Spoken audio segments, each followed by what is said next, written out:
ওই পোলাটা কেডা, ওর খোঁজ খবর লাগা। রইসুদ্দিনের মাইয়ারে বিয়া করতে পারি নাই। ওনার সাথে জিতে এত সোজা না, দেখেন কোন বড় বিপদ আইতাছে আপনার উপরে। এরকম একটা জোয়ান তারকা পোলা তোর ঘরে কি করে? একটা জানা নাই শোনা নাই পোলার এনে ঘরে উঠাইছে, আমরা হাতে নাতে ঘর থেকে ধরছি। গ্রামের মান সম্মান সবকিছু খাইলি। গ্রামবাসী উপস্থিত আছে, তারাই বলুক এটা কি বিচার করবো। অগরে বিয়া দিয়া দেন। বিয়ে দেওয়া উচিত। বিয়ে কি এত সহজ? কইলেই বিয়ে দিয়ে দেওয়া যায়? আমি রাজি, আমি ওকে বিয়ে করতে চাই। ইয়া করলে তো আমাকে সম্পর্কটা হালাল হয়ে যাবে, নাকি আপনারা চান না যে আমাকে সম্পর্কটা হালাল হোক? এই যে শুনেন, ও দুইজনের বিয়েটা আপনি দিয়া দেন।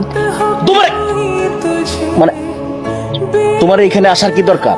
আমরা তো গ্রামবাসী নিয়ে কথা বলতেছি। আচ্ছা ঠিক আছে, বলো কি কি বলতে আসছো? বলতেছি কি, ওদের দুইজনের বিয়েটা আপনি দাঁড়ায় থেকে পড়ায় দেন। হালাল সম্পর্ক হইলে তো আর কারো কোনো সমস্যা নাই। আবারও এই খেলায় তুমি হেরে গেলা। আমারে আপনি মাফ করে দেন, আমার জন্য আপনার আমারে বিয়া করতে হইলো। আপনি এক কাজ করেন, এই গ্রাম ছেড়ে চলে যান। আমাকে কি আপনার পছন্দ হয়নি? আমার পছন্দ অপছন্দ তো কিছু আসে যায় না। আপনি কি আমাকে স্বেচ্ছায় বিয়ে করছেন? চলেন আমার সাথে। ওর কলিজা কত বড়! আমার কত দিনের স্বপ্ন ছিল রানীরে আমি বিয়ে করবো, অথচ ওই আমার স্বপ্নটা বাস্তবায়ন করতে দেয় নাই। ভাই, আপনার বউ রাজারে ভাই ডাকে কেন? ভাইরে ভাই ডাকবে না তো কি ডাকবে? আমি ওর মামাতো ভাই, ইন্সপেক্টর রাজা।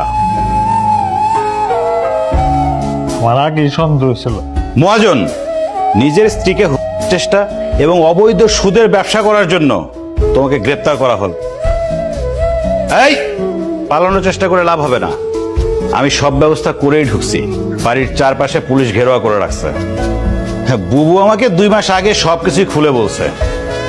আমি আসলে সিভিলে এই গ্রামে ঢুকছি একটু দেখার জন্য তুই কত খারাপ, কিন্তু আমি যা ধারণা করছিলাম তুই তার থেকেও খারাপ। সুদখোরেরা আবার ভালো হয় নাকি? রাজা ভাই, আমি অনেকবার কইছি যে সুদ খায় না, সুদ খায় না। সে সুদ তো খায়, আবার মদ খায়। মিথ্যাবাদী, ও অনেক খারাপ।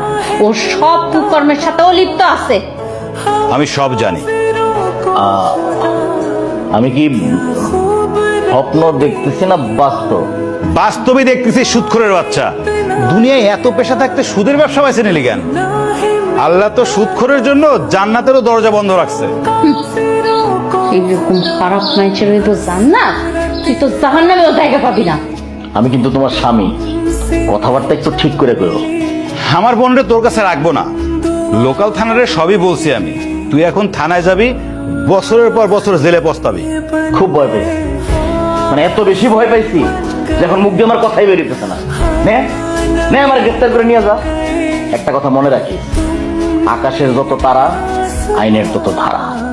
আমি আইনের কোনো না কোনো ধারার ফাঁক ফুকর দিয়ে বাইরে আসবই, আর তখন আমি জানি আইনের কোনো না কোনো ফাঁক দিয়ে তুই বের হয়ে আসবি। এই জন্যই তো এতদিন বসে বসে তো সমস্ত অপকর্মের ফুটেজ আমার কাছে আমি রাখছি, প্রমাণ একদম সহ। আপাতত জেলে চল, পরে বাকিটা পরে দেখা যাবে।